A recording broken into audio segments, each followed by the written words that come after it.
Bonjour, j'espère que vous allez bien. Suite à notre série, cette fois-ci, dans cette petite vidéo, je vais vous parler d'une espèce d'arbuste étranger dans nos régions, qui a été planté par les services forestiers dans la réserve nationale qui ont réussi en cette initiative. Notre arbuste est une espèce d'atriplex connue par son nom Aroche alum. C'est l'atriplex allumus. Avant de passer à la vidéo, je vous demande, mes chers amis, d'abonner à ma chaîne YouTube et de faire activer la cloche. Merci. L'atriplex est un genre de plante comprenant environ des centaines d'espèces, telles que l'atriplex acandiensis, l'atriplex amnicola, l'atriplex pacifica et tellement beaucoup d'autres espèces. Ce sont des arbustes plus courants sur le littoral atlantique et la côte méditerranéenne. Ils résistent aux embruns et à la sécheresse. Ils forment des haies protectrices dans des jardins. Souvent on les appelle pourpris de mer. Ce genre d'atriplex que vous voyez sur ces images est bien l'atriplex amulus, connu aussi sous le nom Aroche alum, famille des amarantacées, selon la classification phylogénétique. Cette plante pousse principalement sur les côtes atlantiques et sur le bord de la Méditerranée, où peu d'arbustes pourraient proposer dans ces conditions si particulières. La roche alum est un arbuste facile à vivre cultivé en godet dans des pépinières. La plante demande peu d'entretien et s'accommode des terres pauvres, sableuses et légères. Au cours de ces dernières années, les services forestiers et les steppes ont planté plusieurs arbustes de ce type à l'intérieur et à l'extérieur de la réserve nationale de nos régions.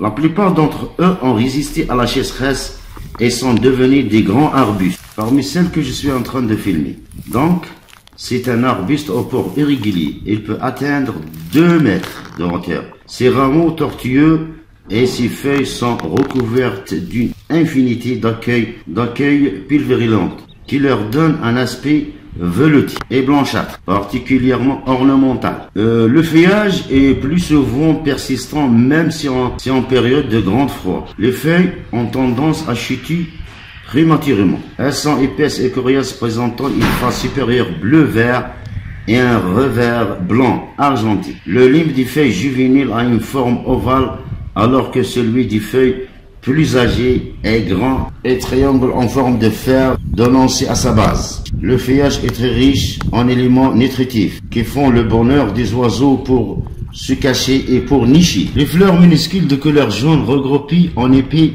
terminaux. Ce genre de triplex est un arbuste de climat tempéré. Il est adapté aux régions douces et chaudes. C'est un excellent arbuste décoratif pour créer de belles bordures permanentes qui stoppent l'invasion du sable. C'est un arbuste prépondérant du paysage ouvert. Il est également utilisé pour retenir l'éparpillement du sable pendant l'essoufflement des vents du sud, car il tolère les coups de vent forts du fait de l'élasticité de ses branches, renforcées par les tailles successives annuelles.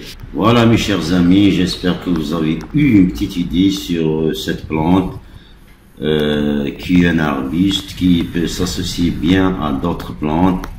Il forme de belles haies naturelles persistantes. Il peut également être utilisé comme une plante d'arrière-plan pour mettre en valeur les plantes vivaces à fleurs de couleur vive ou de graminées ornementales. Il est très résistant à la sécheresse et facile à cultiver. Il pousse principalement dans les endroits ensoleillés, secs. Il aime les sols bien drainés et le plein soleil.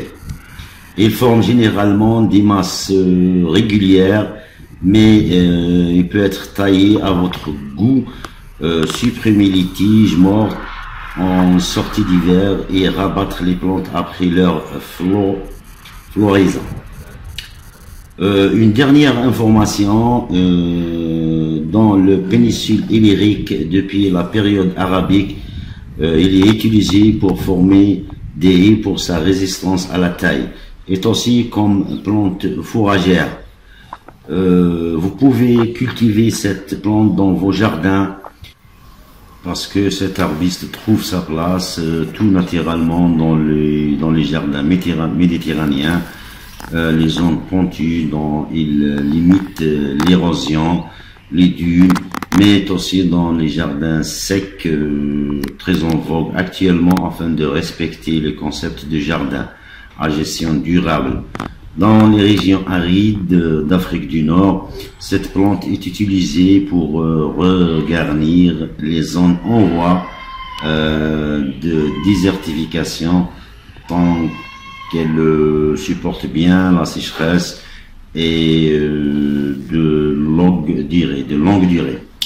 Donc profitez si vous avez des jardins sans rempart, c'est la plante la plus idéale car sa plantation est très facile.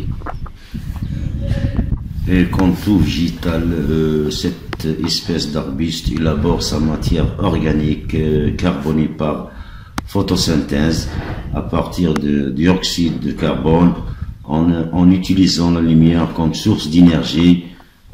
Son système racinaire lui permet d'absorber l'eau et les éléments minéraux.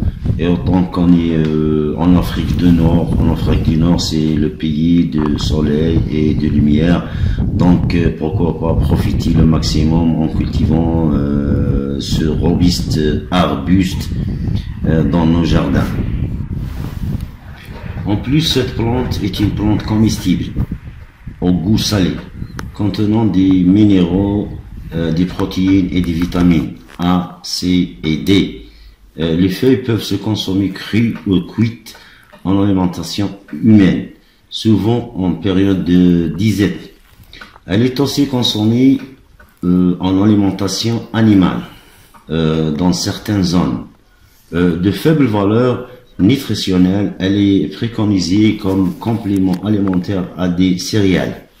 Cette plante est utilisée en médecine traditionnelle. Les racines brûlées donnent une poudre antiacide. La décoction des feuilles a des vertus pour traiter le diabète, le rhumatisme et les maladies coronariennes. Les extraits de l'appareil végétatif est aussi des propriétés antibactériennes. Les cendres alcalines de la plante sont utilisées pour fabriquer du savon. Cette plante est aussi testée pour ses capacités en phytodermidation. Voilà mes chers amis, moi personnellement je crois à cette plante parce que je la vois quotidiennement, car à chaque fois que je passe à la réserve nationale, elle est robuste, elle tient beaucoup. Donc je vous conseille de profiter de ce spécial. En fin de cette vidéo, je vous demande d'abonner à ma chaîne, d'activer la cloche et de faire des j'aime. Merci beaucoup. Assalamu alaikum wa rahmatullahi ta'ala wa barakatuh.